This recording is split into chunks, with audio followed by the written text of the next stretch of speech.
Selamat pagi Ibu. Selamat pagi. Silakan duduk Ibu. Dengan Ibu siapa? Bu Devi. Ibu Devi. Perkenalkan Bu, nama saya Bidan Ayu Lasarina. Nah Bu, mungkin ada yang dapat saya bantu? Ya, di sini saya ingin kafe, tapi Ya. bingung mau kafe apa. Nah baiklah Ibu, kalau begitu di sini saya akan memberikan konseling ya Bu ya tentang metode KB kalender ya Bu ya. Nah tapi sebelum itu saya tutup privasi dulu ya Bu ya.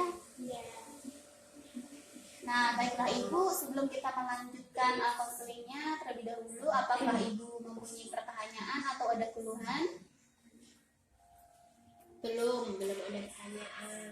Baiklah Bu, kalau seperti itu, nah tujuan dari konseling ini yaitu biar kita dapat mengetahui apa sih KB kalender itu, apa sih manfaatnya, cara kerjanya, ya Bu ya, indikasinya. Nah, sebelumnya apakah Ibu pernah mendengar apa itu KB kalender? Kafe kalender itu cuma menggunakan kafe dengan head kita di melihat siklus head. Baiklah Bu, di sini saya akan memperjelaskan lagi ya Bu ya, apa itu KB kalender ya Bu ya.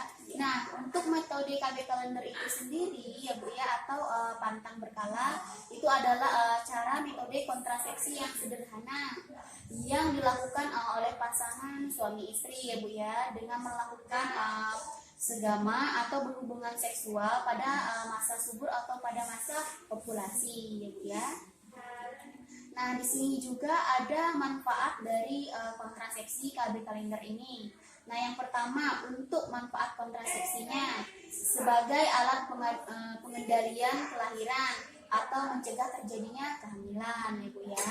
Nah, yang kedua itu manfaat konsepsinya, yaitu digunakan oleh para pasangan untuk mengharapkan bayi ya Bu ya, atau jika ingin mempunyai anak seperti itu dengan melakukan hubungan seksual saat pada masa subur atau pada masa ovulasi untuk meningkatkan kesempatan ibu bisa hamil seperti itu ya Bu ya. Dan juga di sini ada keuntungannya menggunakan kontrasepsi KB kalender ini. Nah, yang pertama metode ini yaitu metode kalender atau pantang berkala lebih sederhana.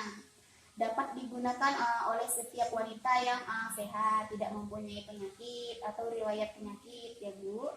Dan juga tidak membutuhkan alat atau pemeriksaan khusus atau pemeriksaan dalam penerapannya ya Bu ya. Dan juga tidak mengganggu pada saat berhubungan seksual ya Bu ya. Dan juga kontrasepsi dengan menggunakan metode kalender dapat menghindari risiko kesehatan yang berhubungan dengan kontrasepsi dan juga tidak memerlukan biaya. Ini untungnya kita tidak perlu mengeluarkan biaya ya Bu ya.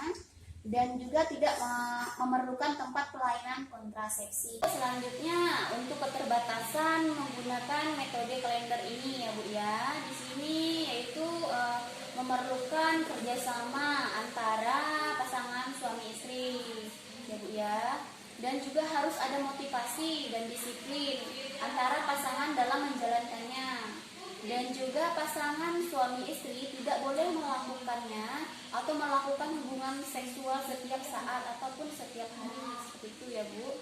Pasangan suami istri harus tahu masa subur dan masa tidak suburnya.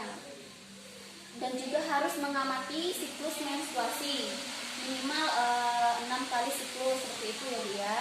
Dan juga siklus menstruasi yang tidak teratur menjadi penghambat.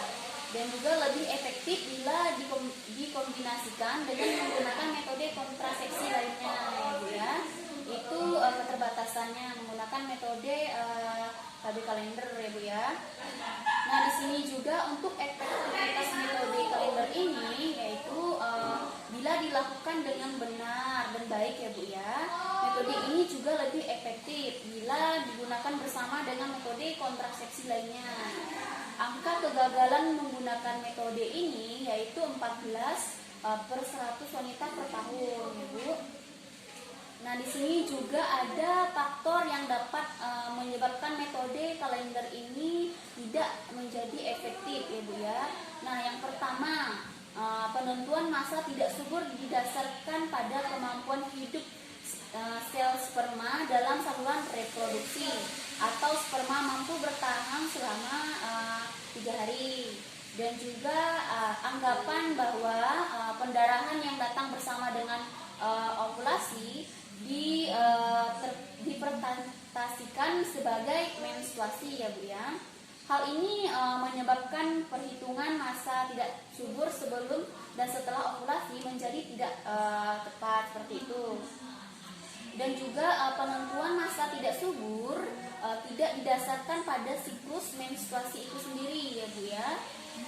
Dan juga kurangnya pemahaman tentang hubungan pada masa subur atau ovulasi dengan perubahan jenis mukus atau lendir serviks yang menyertainya. Dan juga anggapan bahwa hari pertama menstruasi itu dihitung dari berakhirnya pendarahan menstruasi. Hal ini menyebabkan penentuan masa tidak subur menjadi tidak tepat seperti itu ya Bu ya.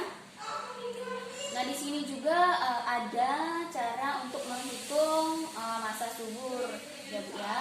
Nah bila haid yang teratur atau 28 hari, haid pertama dalam siklus haid dihitung sampai hari pertama dengan masa subur adalah hari ke-12 hingga hari ke-16 dalam siklus haid ya, itu dalam masa subur. Nah untuk masa tidak suburnya atau masa tidak teraturnya ya Bu ya, bila haid yang tidak teratur. Nah jumlah haid terpendek dalam 6 kali siklus haid dikurangi 18.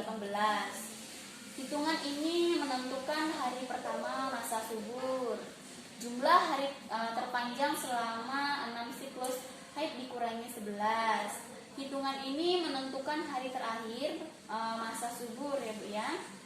Nah untuk rumusnya itu sendiri, hari pertama masa subur sama dengan jumlah hari terpendek dikurangi 18 hari terakhir masa subur, sama dengan jumlah hari terpanjang dikurangi 11 ya Bu, itu rumusnya. Nah baiklah Ibu, untuk penjelasan dan konseling tentang metode kontrasepsi kalender ini mungkin cukup sampai di sini yang dapat saya jelaskan. Apakah Ibu sudah paham? Nah baiklah Ibu, kalau begitu di sini saya akan memberikan pertanyaan untuk memastikan apakah Ibu benar-benar sudah paham atau sudah mengerti dengan apa yang sudah saya jelaskan.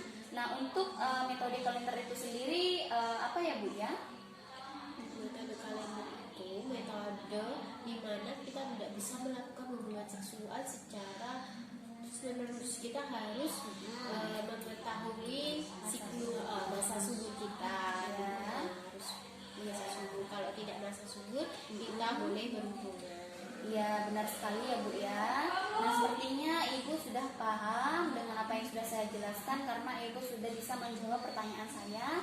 Mungkin konseling hari ini saya cukupkan sampai di sini dulu ya Bu ya. Terima kasih untuk kerjasamanya ya Bu ya.